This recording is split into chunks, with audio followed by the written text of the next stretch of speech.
Hello everyone, welcome to my YouTube channel special academy. आप सभी का हमारे इस चैनल पर स्वागत है। तो आज हम डिस्कस करेंगे एचपी टेट का ये प्रीवियस ईयर क्वेश्चन पेपर। और देखिए, ये जो एचपी टेट का प्रीवियस ईयर क्वेश्चन पेपर है, इसका हम साइकोलॉजी पार्ट यहाँ पर डिस्कस करेंगे। देखिए, साइकोलॉजी पार्ट एक ऐसा पार्ट होता है जो आपके किसी भी एग्ज़ाम में बहुत ही ज़रूरी होता है, चाहे आप एचपी टेट की तैयारी कर रहे हैं या एचपी कमीशन की तैयारी कर रहे हैं। तो चलिए स्टार्ट करते हैं। हमारा आज का पहला प्रश्न, ड्राइव रिडक्शन थ्योरी किसके द्वारा दिया गया। देखिए, ये जो सिद्धांत है यहाँ पर, ये किसके द्वारा दिया गया है। तो इसका जो सही आंसर आएगा वो आएगा ऑप्शन नंबर ए, यहाँ पर हल के द्वारा। और इनका जो पूरा नाम है ये है क्लार्क एस हल। ये जो सिद्धांत है वो क्लार्क एस हल के द्वारा दिया गया है। और इनके अनुसार आवश्यकता जो है तो अधिगम का आधार होता है, अर्थात आवश्यकता ही चालक है। नेक्स्ट दिया है यहाँ पर, देखिए ऑप्शन दिया गया है। तो इन्होंने कौन सा सिद्धांत दिया है, तो देखिए क्रिया प्रसूत अनुबंधन का सिद्धांत। क्रिया प्रसूत अनुबंधन का सिद्धांत स्किनर के द्वारा दिया गया है। नेक्स्ट है यहाँ पर थॉर्नडाइक। देखिए, इसका भी यहाँ पर एक इम्पॉर्टेंट क्वेश्चन बनता है कि शिक्षा मनोविज्ञान का जनक किन्हें कहा गया है। तो देखिए, शिक्षा मनोविज्ञान के जो जनक हैं वो कौन है, थॉर्नडाइक। ऑप्शन यहाँ पर सी है। नेक्स्ट है यहाँ पर, बुद्धि आसपास समायोजन की योग्यता है, ये किसने कहा है। बुद्धि आसपास समायोजन की योग्यता है, ये किसने कहा है। तो देखिए, इसका जो सही आंसर आएगा वो आएगा जीन पियाजे। ऑप्शन यहाँ पर सी सही हो जाएगा। बढ़ते हैं नेक्स्ट क्वेश्चन की तरफ। नेक्स्ट है हमारे पास, आधुनिक मनोविज्ञान के जनक कौन है। तो देखिए, आधुनिक मनोविज्ञान के जो जनक हैं वो हैं विलियम जेम्स। ऑप्शन यहाँ पर ए बिल्कुल सही हो जाएगा। देखिए, नेक्स्ट यहाँ पर दिया गया है ऑप्शन बी, वॉटसन। तो देखिए, वॉटसन को क्या कहा जाता है, तो इनको व्यवहारवाद का जनक कहा जाता है।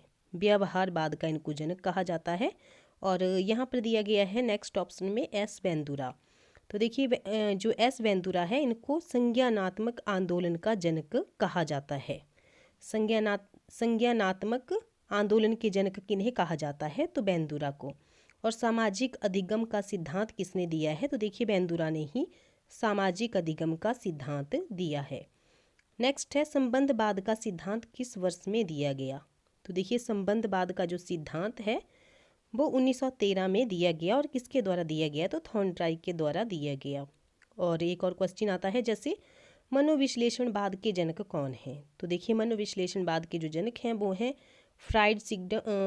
Sigmund Freud. और कब दिया गया है, तो 1900 में मनोविश्लेषणवाद का इन्होंने सिद्धांत दिया है। नेक्स्ट है, बुद्धि लब्धि आईक्यू के सूत्र का सर्वप्रथम प्रयोग किस वर्ष में किया गया। तो देखिए, इसका जो सर्वप्रथम प्रयोग किया गया वो किया गया 1916 में। ऑप्शन यहाँ पर ए सही हो जाएगा। और बहुत सारे क्वेश्चन जो है तो बुद्धि लब्धि के बनते हैं, जैसे विश्व का प्रथम बुद्धि परीक्षण किस वर्ष किया गया। तो देखिए, विश्व का प्रथम बुद्धि परीक्षण जो है तो 1905 में बिने व साइमन द्वारा ये किया गया। और एक और क्वेश्चन बनता है, जैसे भारत का प्रथम बुद्धि परीक्षण, तो कब किया गया ये भारत का प्रथम बुद्धि परीक्षण। तो देखिए, 1922 में किया गया। किसके द्वारा, C.H. राइस के द्वारा। C.H. राइस के द्वारा जो है तो भारत का प्रथम बुद्धि परीक्षण 1922 में किया गया।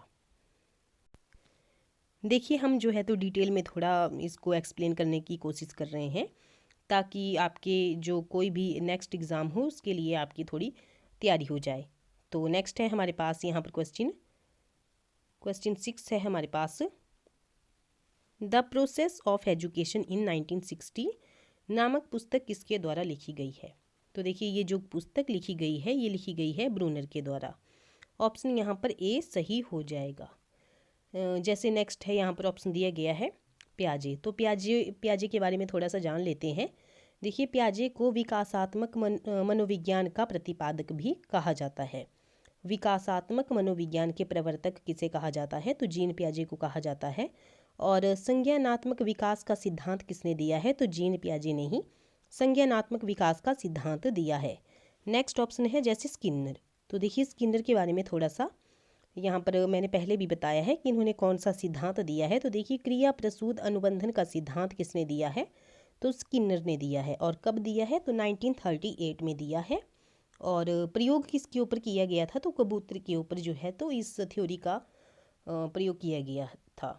नेक्स्ट क्वेश्चन है हमारे पास, नेक्स्ट है क्वेश्चन 7 है, शिक्षा मनोविज्ञान मनोविज्ञान की वह शाखा है जिसमें शिक्षण तथा अधिगम के बारे में बात की जाती है। यह किसकी परिभाषा है? तो देखिए डेफिनेशन किसकी दी गई है यहाँ पर, तो ऑप्शन ए यहाँ पर सही हो जाएगा, स्किनर। नेक्स्ट क्वेश्चन है हमारे पास, प्रिंसिपल ऑफ बिहेवियर, इस पुस्तक के रचयिता कौन है? तो देखिए इसके जो लेखक हैं वो हैं, ऑप्शन यहाँ पर ए सही हो जाएगा, हल। हल यहाँ पर बिल्कुल सही ए आंसर है। नेक्स्ट है, कौन होता है काल्पनिक नेता? तो देखिए कौन होता है काल्पनिक नेता, तो इसका सही आंसर आएगा, वह जो दीर्घ अवधि दृष्टिकोण रखता हो। ऑप्शन यहाँ पर सी बिल्कुल सही हो जाएगा। नेक्स्ट है, व्यक्तित्व का महत्वपूर्ण पक्ष किस रूप में जाना जाता है? तो देखिए व्यक्तित्व का महत्वपूर्ण पक्ष, ऑप्शन यहाँ पर सी, आईडी।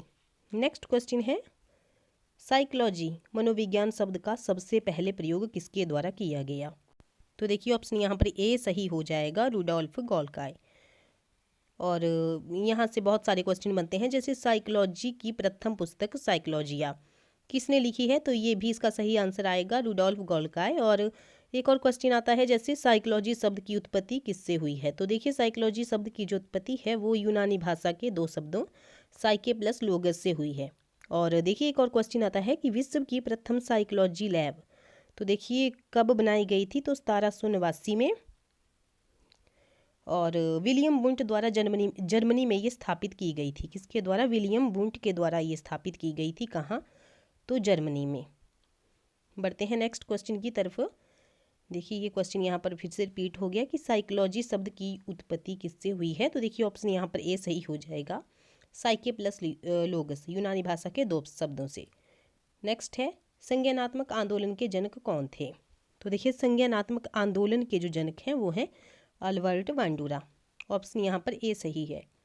नेक्स्ट है, मनोविज्ञान के व्यवहारवाद सिद्धांत के जनक, तो देखिए इसका सही आंसर आएगा जेबी वॉटसन। और सिद्धांत कब दिया है ये? तो 1912 में, 1912 में ये सिद्धांत दिया है।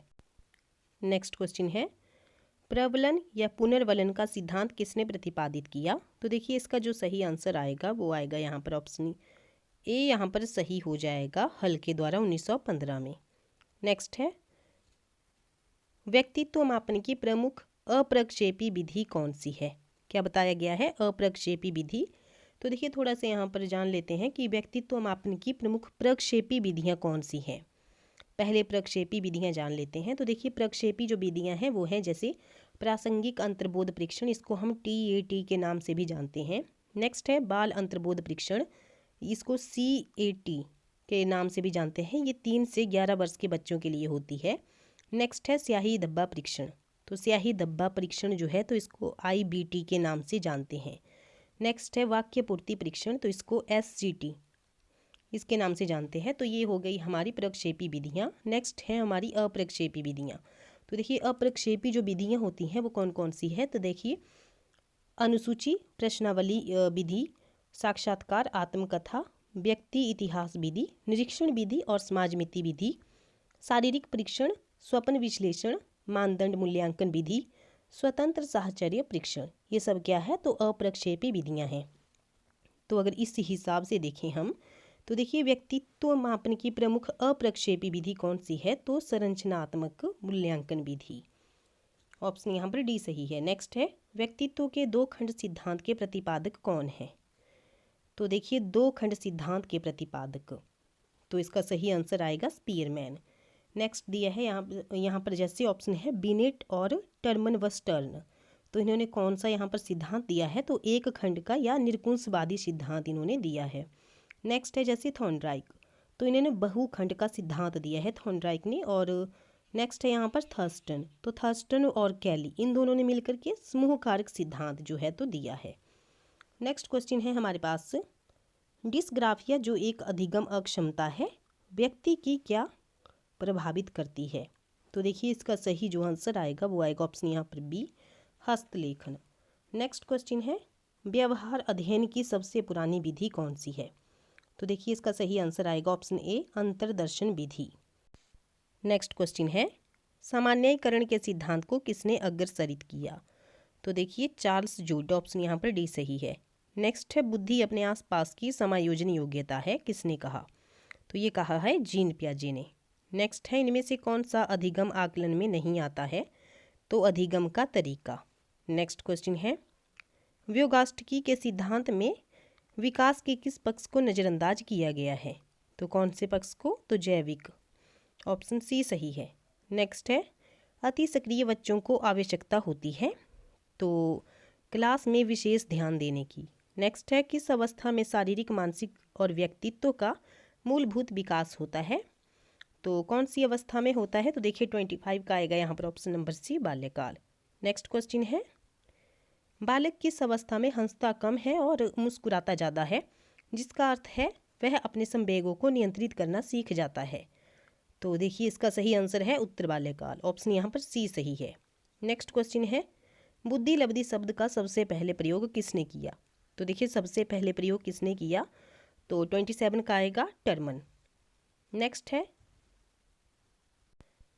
पाठ्यक्रम में लचीलेपन का प्रत्यय किसको लाभान्वित करने के लिए प्रस्तावित किया गया है? तो देखिए किसको प्रस्तावित करने के लिए किया गया है? तो अयोग्य बालकों को। नेक्स्ट है बुद्धि योग्यता है, तो देखिए इसका सही आंसर है उपरोक्त सभी। सीखने की है स्वयं को नई परिस्थितियों में समायोजित करने की और विचारों पर चिंतन करने की। नेक्स्ट है किसने कहा है कि शिक्षा मनुष्य की अंतर्निहित शक्तियों का प्रकटीकरण है? तो देखिए ये कहा है विवेकानंद ने। ऑप्शन यहाँ पर ए सही है। तो स्टूडेंट्स ये थे हमारे कुछ इंपॉर्टेंट क्वेश्चन जो HP टैट की प्रीवियस ईयर में जो है तो पूछे गए थे। और अगर आपको वीडियो अच्छी लगी है तो वीडियो को लाइक ज़रूर करें। मिलते हैं नेक्स्ट वीडियो में। Thank you.